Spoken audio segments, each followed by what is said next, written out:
Hi friends, అందరికీ mutton curry ఎక్కువ process ఏం లేకుండా ఇలా కుక్కర్లో సింపుల్గా చేసుకోండి, చాలా బాగుంటుంది. ముందుగా ఫ్రెష్గా ఉన్న మటన్ తీసుకొని చిన్న చిన్న ముక్కలు కట్ చేసి నీట్గా కడిగి పెట్టుకోండి. ఇప్పుడు స్టవ్ మీద ఒక బాండీ పెట్టుకొని కూరకు సరిపడా ఆయిల్ వేసుకొని ఒక ఉల్లిపాయ చిన్న చిన్న ముక్కలుగా కట్ చేసుకొని వేసుకుందాం. తర్వాత కొంచెం ఉప్పు, 4 పచ్చిమిరపకాయలు, కరివేపాకు వేసుకొని ఎర్రగా వచ్చేంత వరకు వేపుకోవాలి. చూడండి, ఉల్లిపాయ ముక్కలు ఇలా ఎర్రగా వేగిన తర్వాత ఫ్రెష్గా నూరి పెట్టుకున్న అల్లం వెల్లుల్లి పేస్ట్ 2 స్పూన్లు వేసుకొని పచ్చి వాసన పోయేంత వరకు వేపుకుందాం. ఇప్పుడు 2 మీడియం సైజ్ టమాటోలు తీసుకొని ఇలా సన్నగా పొడవుగా కట్ చేసుకొని వేసుకుందాం. ఈ టమాటో ముక్కల్ని కొంచెం మెత్తగా అయ్యేంత వరకు ఇలా కలుపుకుంటూ వేపుకుందాం. ఇలా అంతా వేగిన తర్వాత కడిగి పెట్టుకున్న మటన్ వేసుకొని ఈ మసాలా అంతా పట్టేలాగా కలుపుకుందాం. ఇలా బాగా కలుపుకున్న తర్వాత రుచికి సరిపడా ఉప్పు, అలాగే కొంచెం పసుపు, 2 స్పూన్లు కారం వేసుకుందాం. నాన్ వెజ్లోకి కొంచెం కారం ఎక్కువ ఉంటేనే బాగుంటుందండి, మీరు చూసుకొని వేసుకోండి. ఇప్పుడు స్టవ్ మీడియం ఫ్లేమ్లో ఉంచుకొని ఇదంతా కలుపుకుంటూ బాగా 2 నిమిషాల పాటు వేగనివ్వాలి. ఈ టైంలో కావాలి అనుకుంటే చిక్కటి పెరుగు కొంచెం యాడ్ చేసుకోండి.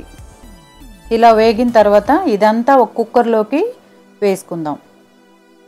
ఇలా మటన్లో అన్నీ వేసి వేపుకోవటం వల్ల ఉప్పు కారాలు ముక్కకి బాగా పట్టి టేస్ట్ బాగుంటుంది. ఇప్పుడు చిన్న గ్లాస్తో 1 గ్లాస్ నీళ్లు వేసుకొని కొంచెం కొత్తిమీర వేసుకొని ఒకసారి బాగా కలిపి మూత పెట్టుకొని 3 విజిల్స్ వచ్చేంత వరకు కుక్ చేసుకుందాం.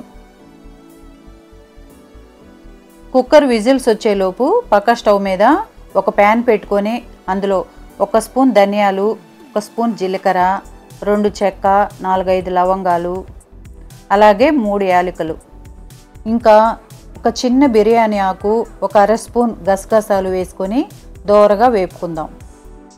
ఇలా వేగిన తర్వాత చల్లారనిచ్చి మిక్సీ జార్లో వేసుకొని పౌడర్లాగా చేసి పెట్టుకుందాం. అలానే 1 అర చిప్ప కొబ్బరి తీసుకొని ముక్కలు చేసి ఇలా పౌడర్ చేసి పెట్టుకుందాం. ఈలోపు 3 విజిల్స్ వచ్చినాయండి. ఈ కర్రీ అంతా తీసి మళ్ళీ బాండీలోకి వేసుకుందాం.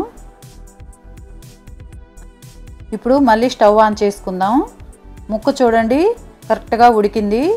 ఈ టైంలో మనం తయారు చేసుకున్న ధనియాల పొడి 1 స్పూన్, అలాగే కొబ్బరి పొడి 1 స్పూన్ వేసుకొని ఉప్పు కారం ఒకసారి టేస్ట్ చేసుకొని బాగా కలుపుకుందాం.